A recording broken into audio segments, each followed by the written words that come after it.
ഇങ്ങനെ ഇവിടെ ഇരുന്നപ്പോൾ എനിക്ക് നാട്ടിലത്തെ മീൻകറിയൊക്കെ ഒന്ന് തിന്നാൻ തോന്നുക കേട്ടോ. എന്തായാലും ഇവിടെ ഫ്രഷ് ആയിട്ടുള്ള മീനൊന്നും കിട്ടാത്തത് കൊണ്ട് നമുക്ക് കോവയ്ക്ക കൊണ്ട് ഒരു അടിപൊളി മീൻകറി വെക്കാം കേട്ടോ.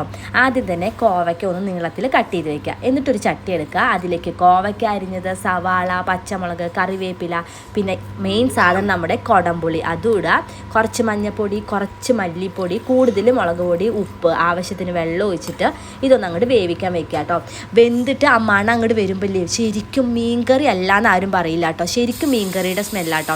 പിന്നെ നമുക്ക് അരപ്പ് തയ്യാറാക്കണം. ഒരു മുറി തേങ്ങ ചിരകിയിലേക്ക് കുറച്ച് കുഞ്ഞുള്ളി, കുറച്ച് മഞ്ഞൾപ്പൊടി ഇട്ടിട്ട് നന്നായിട്ട് അരച്ചെടുക്കുക. എന്നിട്ട് ഈ വെന്ത് വന്ന കോവയ്ക്കയിലേക്ക് ഇട്ടിട്ട് ഒന്ന് മിക്സ് ചെയ്ത് തിളപ്പിച്ചെടുക്കുക. ലാസ്റ്റ് ഇതിൽ കടുകും കൂടി താളിച്ച് കഴിഞ്ഞാൽ നമ്മുടെ കോവയ്ക്ക പോലത്തെ മീൻകറി റെഡി. അടിപൊളി ടേസ്റ്റാണ് കേട്ടോ, നല്ല ടേസ്റ്റാണ്. പിന്നെ കോവയ്ക്കയും കൂടി ഞാൻ ഉപ്പേരി വെച്ചു കേട്ടോ. നീളത്തിലരിഞ്ഞിട്ട് കുറച്ച് എണ്ണ ഒഴിക്കുക. അതിലേക്ക് ഉപ്പും കോവയ്ക്കയും കൂടി ഇട്ടിട്ട് ഒന്ന് കുറച്ച് ഫ്രൈ ആക്കിയെടുക്കുക. അതിലേക്ക് നമ്മൾ സാമ്പാർ പൊടിയാണ് ഇടുന്നത്. അതും കൂടി കഴിഞ്ഞാൽ കോവയ്ക്ക ഉപ്പേരി റെഡി. നിങ്ങൾ വിചാരിക്കും ഇത് കോവയ്ക്ക സാമ്പാറാണ്. അല്ല കേട്ടോ, കോവയ്ക്ക ഉപ്പേരിയാണ്.